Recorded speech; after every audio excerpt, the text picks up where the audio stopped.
শুরুতেই এই ছবিগুলো দেখুন, এক দেখাতেই ফ্যাসিস্ট শেখ হাসিনার চেনা মুখ। তবে তার আশেপাশের অনেকের চেহারাই আপনার কাছে অচেনা ঠেকবে, যার মধ্যে নাজমুল হাসান পাপন আর ইসমাইল হায়দার মল্লিককে হয়তো অনেকেই চেনেন।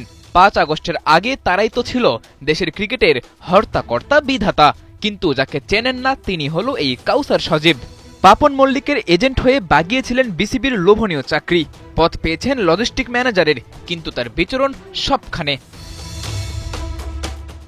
২০১৪ সালে বিশ্বকাপের ট্রফি যখন প্রধানমন্ত্রীর গণভবনে পাপন মল্লিক সহ বিসিবি কর্তাদের সাথে সেখানে অ্যাক্সেস পান কাউসার সজীব। শুধু এই এক জায়গায় নয়, প্রধানমন্ত্রী শেখ হাসিনার সাথে যেখানেই দেখা করেছেন নাজমুল হাসান পাপন আর ইসমাইল হায়দার মল্লিক, তার সব জায়গাতেই দেখা গেছে এই কর্মকর্তাকে।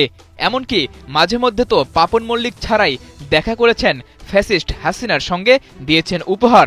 উদ্দেশ্য একটাই, হাসিনার ফ্যাসিজমের অংশ হওয়া, বিসিবিতে সেই প্রভাব কাজে লাগানো, এবং এই কাজে বেশ সফলও ছিলেন তিনি।